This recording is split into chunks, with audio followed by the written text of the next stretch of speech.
stuff that's going on, and it's also for the TV broadcasts that are out there as well to make sure that those things are as perfect as they possibly can be. So there's it doesn't sound like a lot, but once you get into it, like everything you hear in a stadium, basically that comes through me. So and that's all the crap we hear in there is yours? Everything that you hear outside of the stadium, like you're watching on the broadcast, that comes from me. So and we're trying to get it done because I think that's been one of the issues with El Paso is the broadcast. Like whenever you watch a lot of the game broadcasts, they're not that great. Like especially the audio volume, it kind of sounds like people are talking like this half the time, right? Like it doesn't sound great. And that's what we're trying to do is say, look, we're the 20th largest city in this country. We have great sports that are going on for the most part. And we've got, we've got to be better. They can be better. You're right, Augustine. They can be better. Just a tad. It's a slightly bit better. But my dude, Strilla, I'm glad to see you, my guy. I know you had a couple of shows this week. How's your week been? As a Detroit Lions fan, how's your week been? I mean, it's been all right for me personally. The Lions got a whole thing they got to do, so I'm not worried about them either way. I mean, yeah, basically. I'm worried about the rest of the NFL than I'm worried about my Lions. So what makes you worried about the rest of the NFL? Well, you got your team. Hey, wait a minute. That's having issues signing Micah Parsons, which is a bunch of straight Jerry Jones. I don't know what the hell his problem is, but he got to go somewhere and sit down to an old folks home somewhere. And then we got Cleveland with their 5 quarterbacks now. Shedeur Sanders is starting today. So that should be good. And he ain't got no choice because Gabriel and Pickett are out. But and Flacco's not going to play any preseason games. So I don't know. It's weird. The NFL is just weird right now. I was going through a thing on TikTok the other day, and it was talking to Joe Flacco about the teams that he beat in order to make it to the Super Bowl that he won against the 49ers. Like the quarterbacks he beat Andrew Luck, Peyton Manning, Tom Brady, and Colin Kaepernick. You talk about lightning, like a lightning bolt striking you in the ass of just good luck. Like, man, because without that, Joe Flacco's not remembered at all. I don't think. Like, I think because of that run, he's had the long career that he's had. Well, yeah, he played some excellent football in that playoff run. I mean, some damn good football. That dude was pinpoint. And the group of quarterbacks that you mentioned, I mean, Tom Brady, Peyton Manning, please, those are Hall of Famers automatically. And you just beat 2 of them. And Andrew Luck was like, before retiring early, Andrew Luck was on that trajectory of being a Hall of Fame quarterback too. Yep. Oh, yeah. I think Andrew Luck, is it because of concussions, if I remember correctly, why he retired? I think it was back, isn't it? I thought it was the back and like the shoulder or something like that. Like there was some, like he had a weird injury. Yeah, I think it turned into some type of I think it was like a disease that got into his or it was a disease that was in a spinal cord or something like that made him. They found it when they were doing back examinations, and that's what made him quit football. The Cricket Commission saying that Joe Flacco had 11 touchdowns and 1 interception in that playoff. Now, is that one of the greatest playoff runs? And would you compare that? I know it's a different sport, to Dirk Nowitzki's playoff run in 2011, where he beat the Blazers, the Lakers. The final was against the Heat, and I think they beat the Spurs in there too. The conference final was against the Thunder. I have to look it up. But I'm looking it up right now. Like, it's not hard to say that could be one of, like, Joe Flacco's playoff run could be one of the best playoff runs of all time. Like, normally you'd have something off the top of your head where you can say this quarterback's playoff run was magical. They did this and that. I can't think of anything. Like, a part of me wants to say Patrick Mahomes' first Super Bowl, but I think it's just because, like, no one expected that out of Patrick Mahomes. You're a Mahomes. I love me Mahomes. You already know I love me some Mahomes. You're the. I was going to say Taylor Swift, but no, that's for Jason Kelsey. But yeah, some of the runs that were made by some of these quarterbacks, like Flacco. Who was the quarterback for Baltimore before? I forget his name. Trent Dilfer, I think. Yeah. That was another run that I was thinking of too, but like I've got to try to remember who. No, I don't even put him in that. Nope. Zero. Nope. Don't do it. And that's just the Ravens defense. Like Trent Dilfer did jack shit. Yeah. He did nothing until the Super Bowl. Mm-hmm. In the Super Bowl, they destroyed the Giants. And that was partially because of defense too, but Dilfer did step up and play a really good Super Bowl. But, you know, it was Dilfer. Well, if you think about it, it was that 2000 Super Bowl run, which at the end of the day, the Ravens did finish 12-4, I think. And the AFC Championship game was against the Raiders, which had Rich Gannon at QB, which he was having a great season, and they just locked him in. 16-3 was the final score on that, but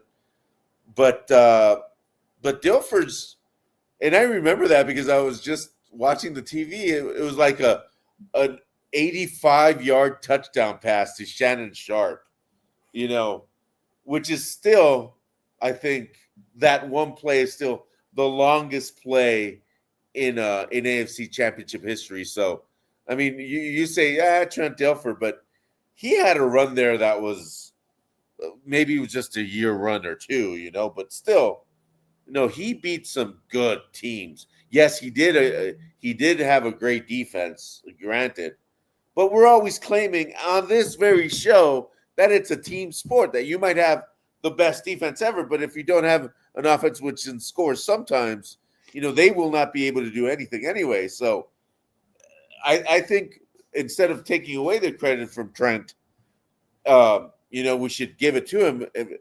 One season, one magical season. Hey, that equaled a Super Bowl. Mm-hmm. I mean, I guess, but like still it's that defense, right? Like when you talk about that team, like no one's going to remember. I think we remember that Trent Dilfer was the quarterback because we're sports nerds, right? You ask a casual fan, they'll go through like Steve McNair, they'll give out a whole bunch of names before they get to Trent Dilfer being the quarterback of the Ravens at that time. It was Ray Lewis, it was Ed, like that defense they had. Arguably the best defense in the history of the NFL. That's what got them their championship. And like Strilla said, okay, so he showed up in the Super Bowl. He had a couple of passes. He did what he needed to do.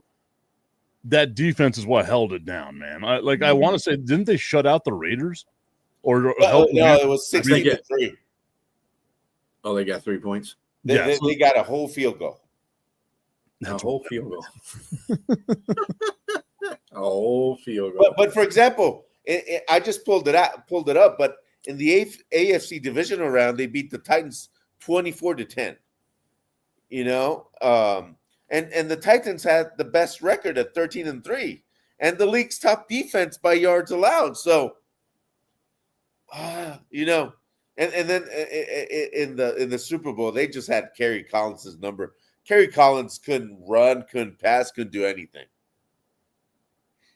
I'm trying to look up who the Giants beat, because I know their run in like 07 was super improbable as well, right? Because I know they beat the Cowboys, and that's the year the Cowboys were like 13-3 or something like that. So they beat the Cowboys. I want to say they beat the Packers, but I don't know what version of the Packers is. So if this was like that Aaron Rodgers. Was that Aaron Rodgers? Yeah, it was Aaron Rodgers. Yeah. Oh, okay. So that's like real young Aaron Rodgers, right before he starts becoming MVP Rodgers. And then obviously Tom Brady in the Super Bowl. I can't remember who they beat in the wild card round, though, because that's what I remember about the Giants. The Tampa Bay Buccaneers. They beat the Buccaneers 24-14 with Jeff Garcia as the quarterback for the Buccaneers. But this is what I was going to say. Like, whenever you look at that team, right? Whenever you look at that Giants team, that became the first wild card team that had to go on the road and win all their games on the road in order to win a Super Bowl. So that to me, like that's one of those improbable runs. Like you're talking about the Joe Flacco run, the same thing with Eli Manning, right? Like Eli Manning, outside the 2 years that he won the Super Bowl, didn't do jack shit. Now, I've got a question for you, Tip. Romo threw that interception in the end zone at the end of the game, and I'm sorry bringing this up, Cowboy fans. Don't slit your wrists, please. Do not slit your wrists. But he was under pressure. He, to this day, I think Dallas was put in most probably impossible positions almost a lot of times to win. What I'm really getting at is that was that year the most likely year for them to win it because they had such an amazing record that year.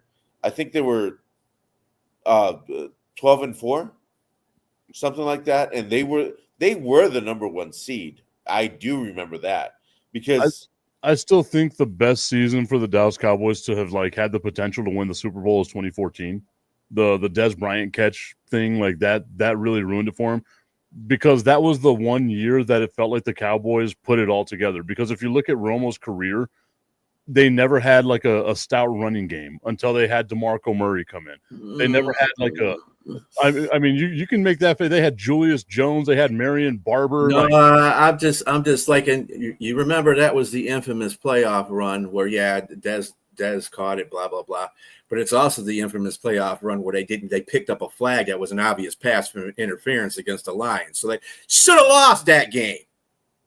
That took all the air out of the Lions when that happened. Was the year. Are you fucking kidding me? That was the year where. Effing kidding me? But was that the Rams and the Lions, something like that? No, that was the Lions and the Cowboys. That was the Lions and the Cowboys. They went to play the Cowboys, and they were kicking their ass too. The Lions were kicking their ass in that game. They went up like 21-0 or 21-7 or something like that in that game. And the Cowboys did a good job coming back, but it was that one damn play when they were driving down the field, and Dallas was not doing anything to stop them at the time. Stafford was just engineering drive after drive on their ass. And then the Ebron got pass interference, and they picked up the flag. It's like, oh, Jerry must have called down there and said, you know what? We ain't having that, bro. Tommy's letting you have it. We didn't blow a lead. Yeah, we blew a lead. But you cheated, so that's okay. We'll take one for the other. You can talk all that you want about the Lions, but y'all cheated. Well, the referees cheated for the Dallas Cowboys in that game, so whatever. Who won the Super Bowl in 2014? Was that wasn't Denver, was it? No. Hell no. That was who went to it? It was Green Bay. Wasn't it Green Bay and Pittsburgh that year? No, not in 2014. It was New England and Seahawks Seattle. won it. The Seahawks in 2014. Oh, that was the one with I want to pass the ball instead of run it. Yep. No, that was the Seahawks completely destroying the Broncos. Oh, the Broncos. No. Yeah. So I'm looking at it right here. And this is what I was going to say, right? Like it was almost like the karma season. That's what the season felt like, because 2014 Super Bowl champion was the New England Patriots defeating the Seattle Seahawks 28-24 with the Tom Brady pass, right? So this is what happened. The Cowboys win that game because of the flag that happened with the Lions, right? Dez Bryant goes to Green Bay. They have that, Dez Bryant doesn't catch it. Then whenever Green Bay goes into the NFC Championship game against the Seattle Seahawks, that onside kick that hits Buddy in the face mask, that Seattle recovers and then goes to the Super Bowl, and then Seattle, instead of handing the ball off to Marshawn Lynch at the 1-yard line, tries to pass the ball. Malcolm Butler makes his name. You talk about karma coming back. Like none of you teams, it was like the Final Destination season. Yeah. That's what that feels like, man. Well, 2014. I thought you were talking about the Super Bowl in 2014. That's a year before when Seattle beat the Broncos by. Yeah, they beat them senseless. They won that game. They won that game in like the first quarter. Yeah, that was ugly. And then you're completely right. It was the infamous passing on the. It was a flag, Tommy. Stop being a hater on that. It was a flag. The dude face guarded the hell out of his ass and then pushed him. He grabbed him by the back of his jersey before he even did anything else. So no, that was a flag, bro. I was about to say, I think this is the statute of limitations has gone far enough. We're 11 years now removed from this season. I think we could say it was a pass interference, just like the Rams with the New Orleans Saints. That egregious pass interference that wasn't called. Yeah. At least it wasn't on that level. Yeah, the refs had money on that game. No, that's true. Dez did caught it. No, he did not catch it. It was not a catch. He lost control when it hit the ground. He made 3 moves. That's what you need for it to be a catch. No, he didn't make a move. He didn't hit the ground. That was a PI, Tommy. Sorry, buddy. You ain't gonna not convince me it was no PI. And they missed two holding calls against Sue because Sue had dead to rights of Tony Romo back there, and he got held and threw down. One time he got thrown down. The other time they didn't even call him. He was just getting held so bad on that drive that you guys won the game. It's not that he was being held so bad. It's that he ran into that brick wall known as Tyron Smith at the time, and he just couldn't get by him. No, and good because I hate Ndamukong Suh. You can say that. Ndamukong Suh was a force. Ndamukong Suh was. He wanted to get through there. He was a force of being a dirty player, man. And Ndamukong Suh was a dirty player. No, he was not a dirty player. Yes, he was. He's a throwback player. He was a throwback. Yeah, that's what I was gonna say. Like if Ndamukong Suh was on your favorite team, he would have been your favorite player because you love that kind of stuff, dude. Like, and that's what I was gonna say too. I think the Lions never got the benefit of being a wimp, Augustine. I feel like the Lions didn't get the benefit of the doubt with this stuff because that was the season that Ndamukong Suh was like stepping on people, right? Like that's the season he did that to Aaron Rodgers. I think that was the second year of his existence in the NFL. I think that's when they did. I think they went to the playoffs. They didn't win that game, but it was. I mean, those kind of things. Yeah, that was pretty messed up. But at the same time, he's had a long, legitimate career. And let me tell you something. Tom Brady says, "I don't want that boy hitting me." Yeah, nobody wanted to face up against. He was strong guy. He was a strong guy. He get penalties. Come on, man. He was not a dirty player, man. He was disgustingly dirty. No more dirty than anybody else on the Patriots. Shush. No, we just knew how to cheat right. Cheating is the same thing. Yeah, if you ain't cheating, you ain't trying. We all know that. If you ain't cheating, if you ain't trying, come on. And we can say like other NFL teams don't cheat. I mean, come on. The 90s Cowboys cheated all the time. Wow. Whoa. They were all high on drugs. They couldn't feel anything on the, No, wait, all of them. That was just Irvin. That was nobody. There was copious amounts of cocaine being snorted in that locker room. But other than that, they weren't those weren't. I wouldn't say that's performance enhancing either. I think that's a little that might be the opposite end. Imagine what Michael Irvin's career would have been without cocaine. Every time I hear the Cowboys in the 90s, I think Scarface from Al Pacino's Scarface. Come on. No. That was their theme song. That was their theme song in the 90s. There's Eric Clapton, cocaine. Deanie. There's cheating, there's dirty, and then there's cowboy cheating, which is and there's every one of those things is to win the game, right? And then there's Patriot, and then there's Patriots. There's Patriot cheating, where we record you, we would see what you're doing, we would deflate your balls, deflate the balls, Yeah. Turn off. It was almost into that segue too, and I was trying to get there. I was almost. I looked at the clock and said, "Damn it!" But that's just the tip of the iceberg. I just want to put the tip in. It's time for just a tip. That would make me uncomfortable. Promise that it ain't too much, but just enough. Just a tip. Just a tip. Just the tip? Just the tip. It's time for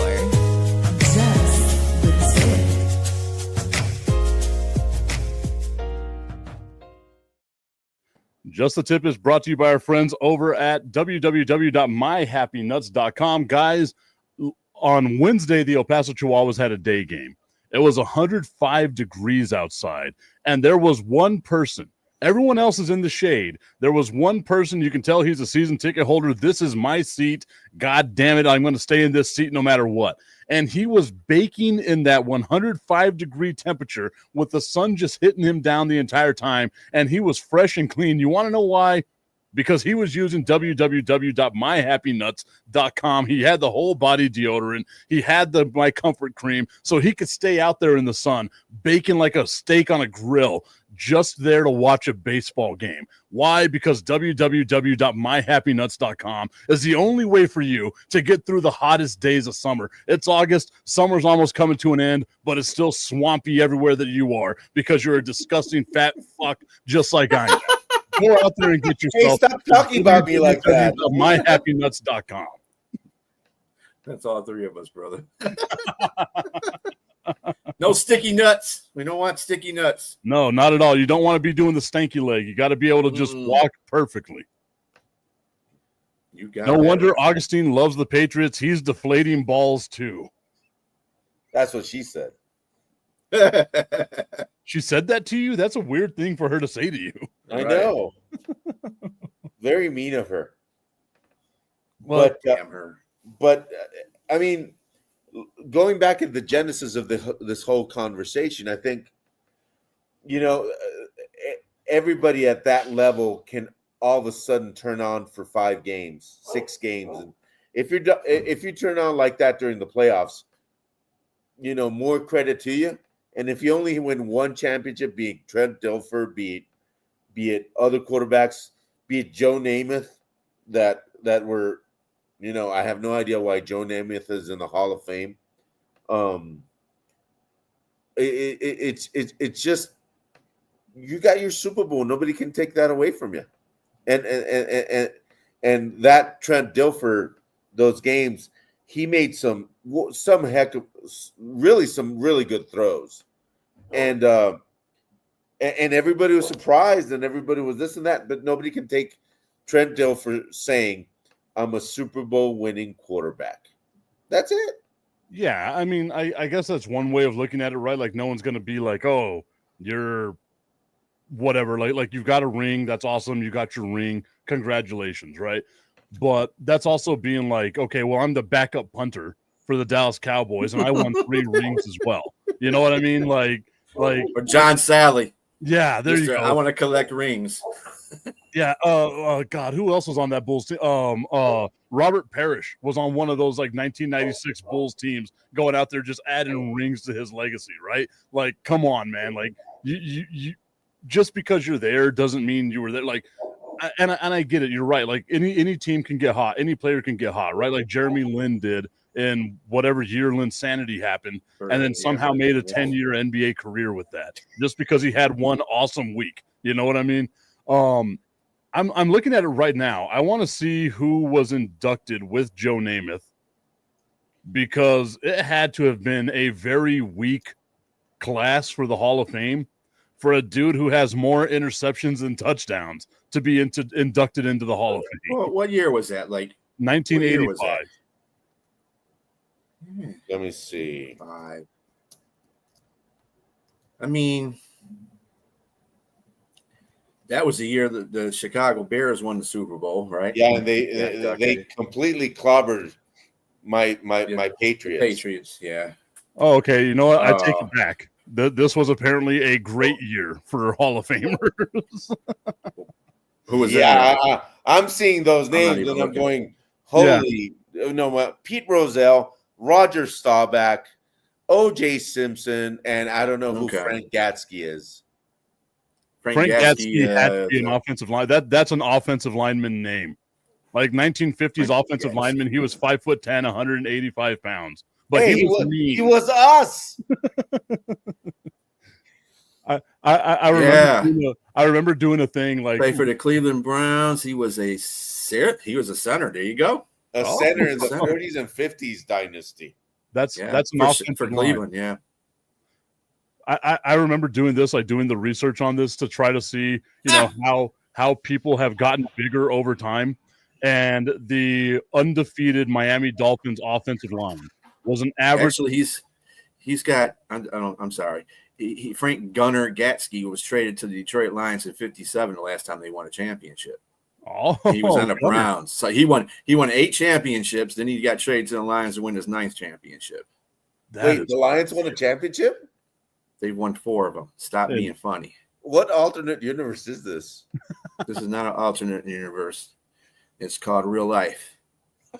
You know, something New England doesn't know about all the time. The Dallas Cowboys have to go back and watch VHS of their Super Bowls. The Lions have to go back and watch like the reels of their right. But hey, all that matters is you got them, right? Like you got a history of winning. Like it's been a while, but it was there. Like the Lions were the 50s Lions were a really good team, right? Yeah, them in Cleveland. Actually, it's hilarious because both them and Cleveland for like 4 or 5 years were running the NFL.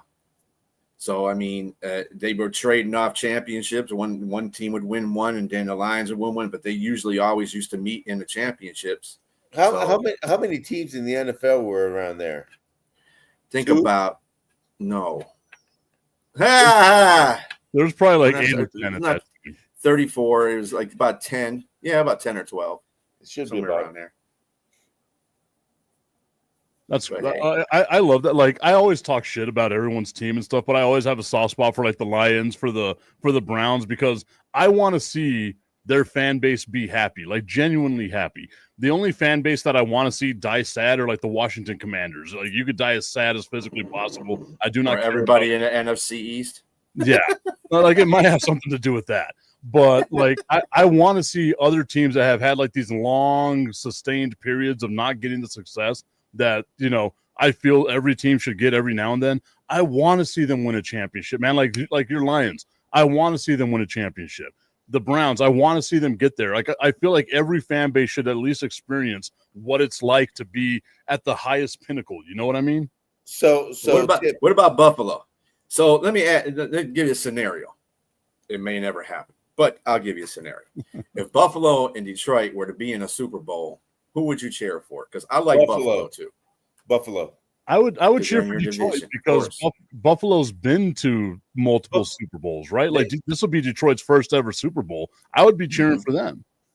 I have a soft spot for the Bills because I saw them, lose four times, and I was rooting for them to actually win one of those at least because I thought Jim Kelly and that offense was just amazing, throwing it to Don Beebe and I forgot the running back's name, but he was Thurman Thomas.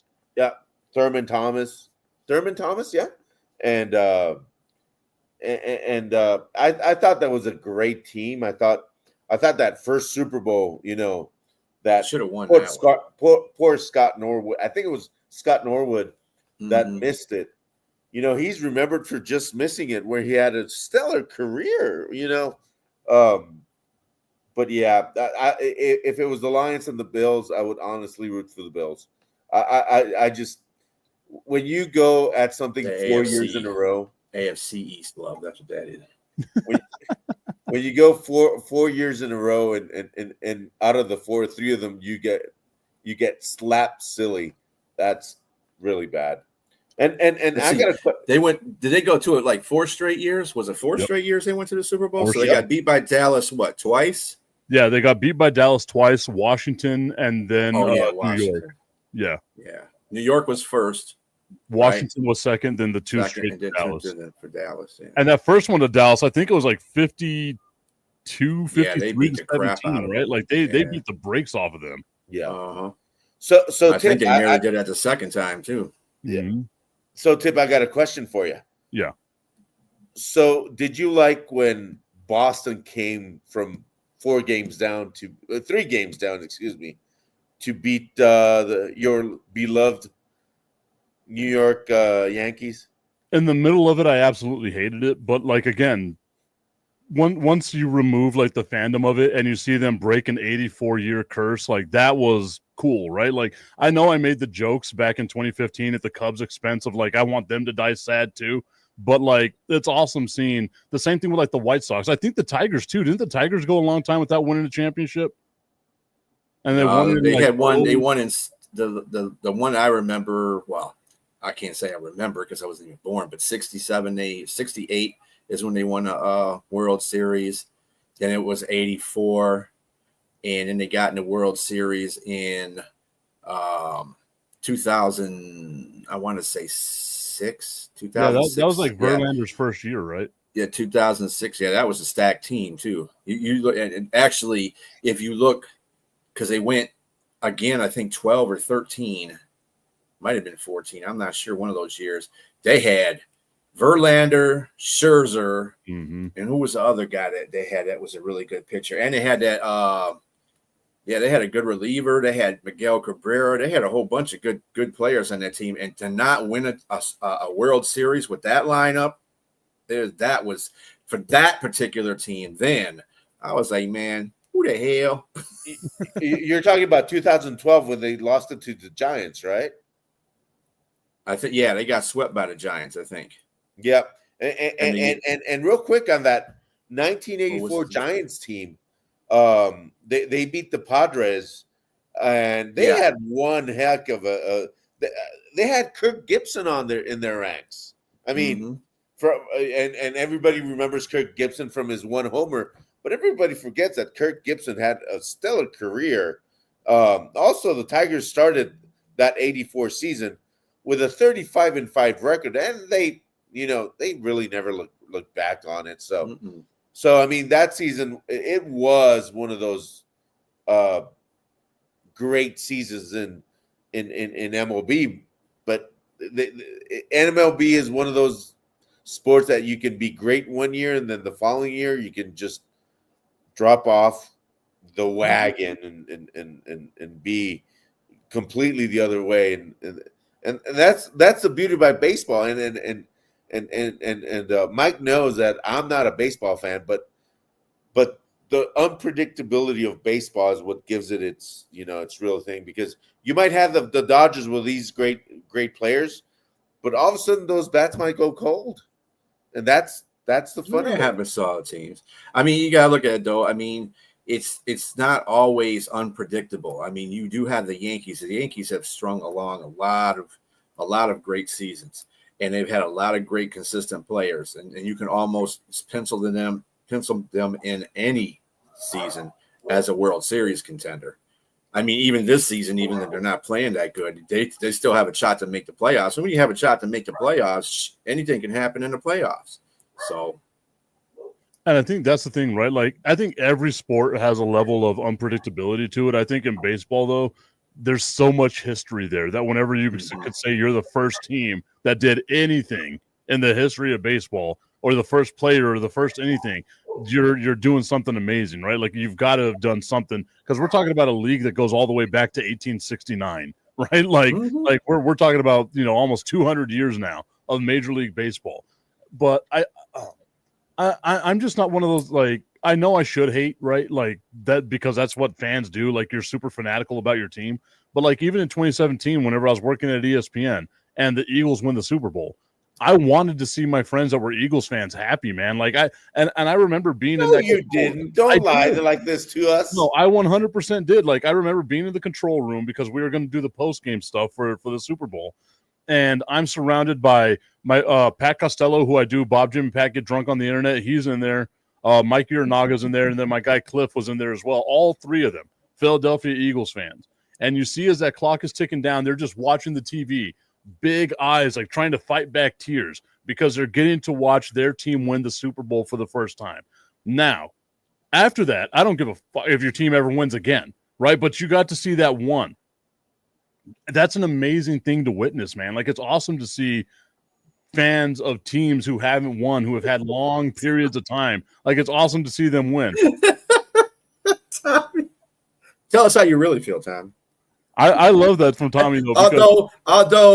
Although I give Tommy credit, he hates that team. It's like me in Chicago. I hate every freaking Chicago team in Chicago. I hate the city. I hate their fans. Sorry.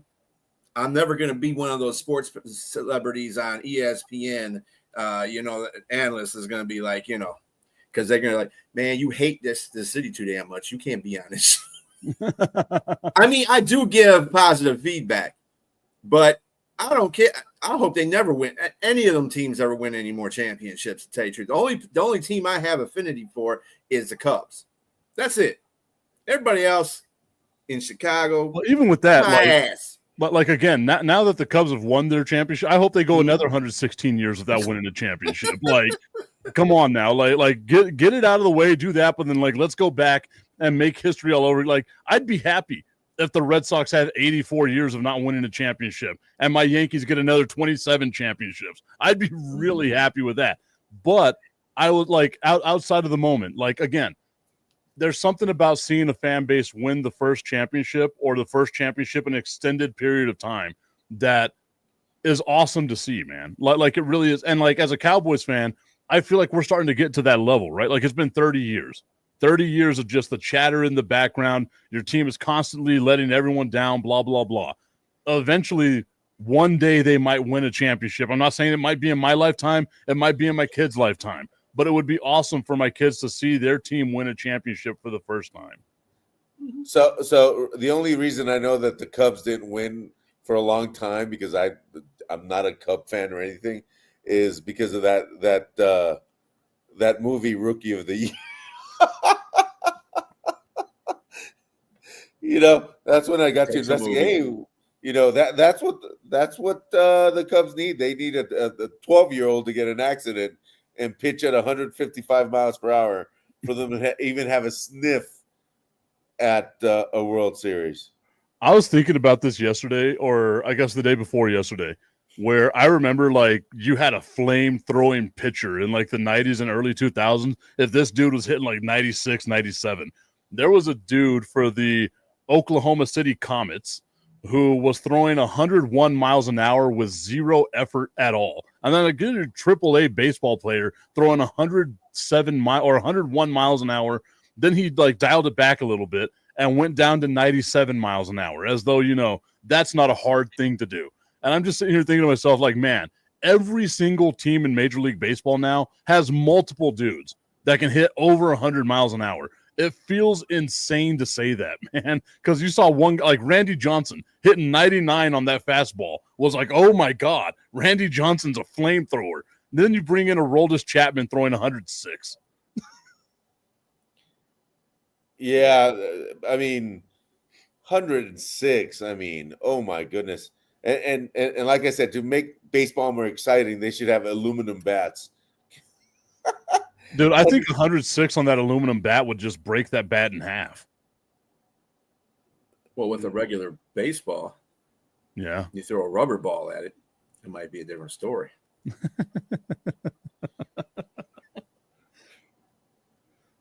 I'd rather see the Yankees and Spurs win 10 more championships and see the Eagles win one more.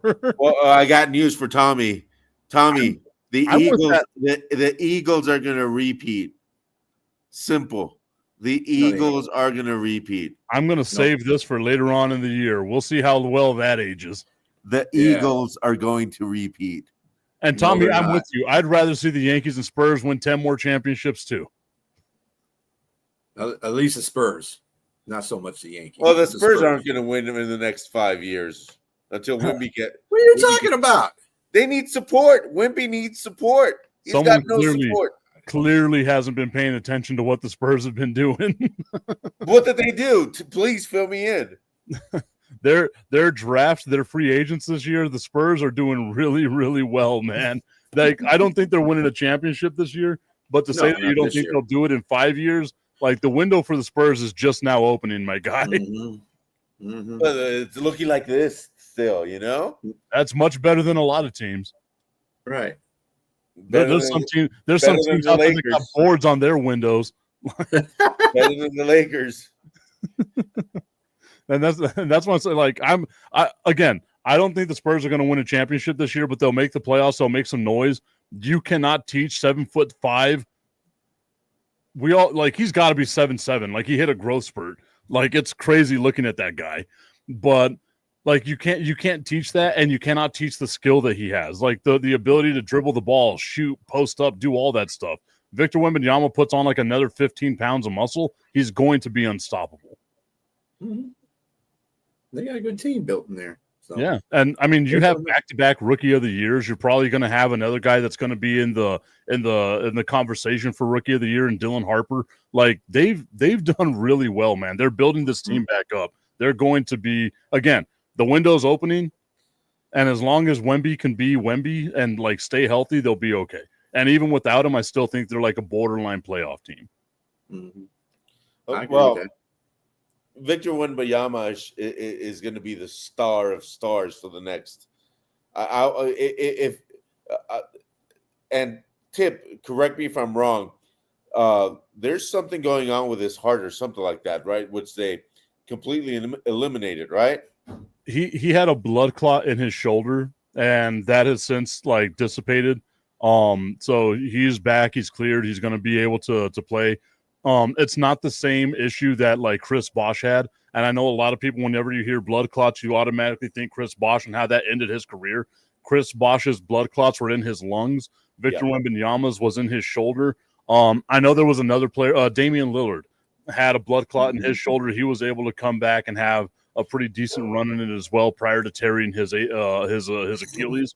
But like, I think he'll be okay. And if you look at Wembanyama, he takes care of himself. Like he really does. He eats, sleeps, breathes basketball. That's all he cares about. And I don't know if you've ever seen him do like his stretching routine or anything like that. It's wild to watch a dude that big be as flexible as he is. It's wild to see somebody that big stretch that much. Yeah. Does he eat avocado ice cream? I'm sure he does. Like he's a weird, like this off season, he spent it in China learning like with Buddhist monks on like how to just center yourself and like do all these things, and then learned like different martial arts so that he can apply it to his flexibility on the basketball court. I got Kareem Abdul-Jabbar going against Bruce Lee in my game. Whenever you see Wembanyama, yeah, but 6 inches taller. Yeah. And by the way, but speaking of the Spurs, I think the vets of that team, like Barnes and Barnes, should have a big say because he's now considered the vet of the team. I think that's going to be big. Veteran leadership is well, and he's a multiple-time champion. Like, so yeah. like, and that's why I said like I think they have a good balance. Like you got some veteran leadership there, along with like the younger players. Like now we look at it. This is Victor Wembanyama's 3rd year in the NBA. It's going to be like that's always what they say. Get to like these next years. Get beyond your rookie season. And we're going to start seeing, like, it's crazy to think he's not even 22 years old yet. He has yet to get anywhere near his prime, but he's still 7'5" and an amazing athlete. Like we see what he does on the basketball court, like blocking Giannis Antetokounmpo as Antetokounmpo is going in to just dunk on him and grabbing the ball as though it's nothing. Like it should be illegal to have a Victor Wembanyama on your team. And I'm saying this as someone that has Victor Wembanyama on my team. Well, and Antetokounmpo is a wuss, man. I mean, I can't stand him. I really can't stand him. You're like the only person I've ever heard say something negative about Giannis. I mean, when you're crying on camera, I mean, God, come on. No, I mean, that's passion, dude. You care. No, that's not passion. That's being a wuss. Passion would be saying, I'm going to go into the gym and practice more in order to get better. Just coming from the guy talking about people not playing hard football. Well, that's dirty. That's not no, Sue was a dirty player. Sue was. He was a player. And he knows he was a dirty player. His interviews, he would go, I'll tell you what, Sue will go into the Hall of Fame. I bet you should. Dirty Hall of Fame. No, dirty Hall of Fame. Okay, so I'll ask you this. Would you rather have Ndamukong Suh step on you, or would you rather have Christian Wilkins check your oil?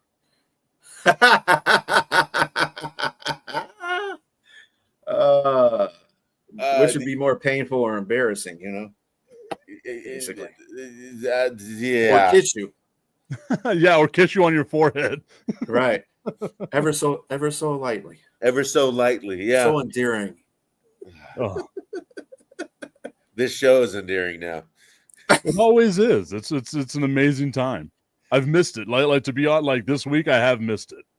Every time I hear that with Christian Wilkins kissing a teammate in the forehead, I think of Best Man. You ever seen that movie, The Best Man? And the Ty Diggs, and Ty, whatever his name is, the short fella that acts. He kisses the girl on the forehead. It's always an act of endearment. That's what they say. It's endearment, really intimate. I don't want to look at your search history now, B. No, that's It can't be any worse than your search history. I know that. I know that's right. Inflating balls and stuff. What's the best way to deflate my balls? Mm-hmm. go to. What's up with these defensive tackles? What's up with these defensive tackles doing this stuff? Like, and that's the thing. Like, I get you want to play mind games with people. Putting 3 fingers in somebody's ass ain't playing mind games with anybody, man. That's the other side. That's the other side of the mind. So yeah, right, and that's the other thing. So if you think Sue is dirty, Christian Wilkins, what is he? A porn star? I don't understand this whole situation. He's Augustine's favorite player now.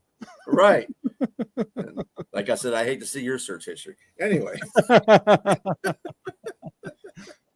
My search history is very Augustine's looking for checking oil. tame. 3 fingers in ass. I don't know. How to change 3 oil. fingers. How to change the oil with only 3 fingers.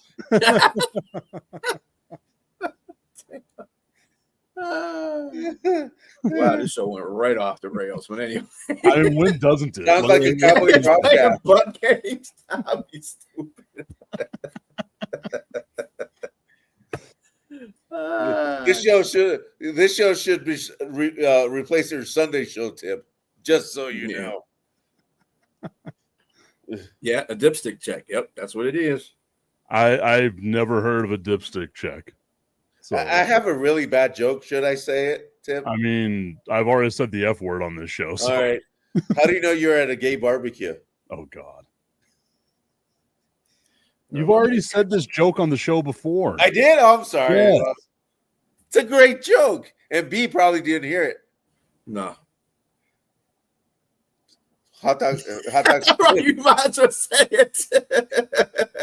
We're all teetered on the edge there. Hot dogs taste like crap. Doom. And we just got canceled. Yeah. That's Augustine's favorite barbecue, just so you know. That's his barbecue joke. No wonder you're not invited to him. But anyway. Hey, that's where I met Tommy. Oh, I think that says more about you than it does him. Tommy was the host. Oh, okay. It was down at El Segundo. Jesus Christ. Don't throw Tommy under the bus now. Let's see. Oh, yeah. Well, Augustine, I hope you enjoy your barbecue. B, thank you so much for being a part of the show. We'll see you all next week, everybody.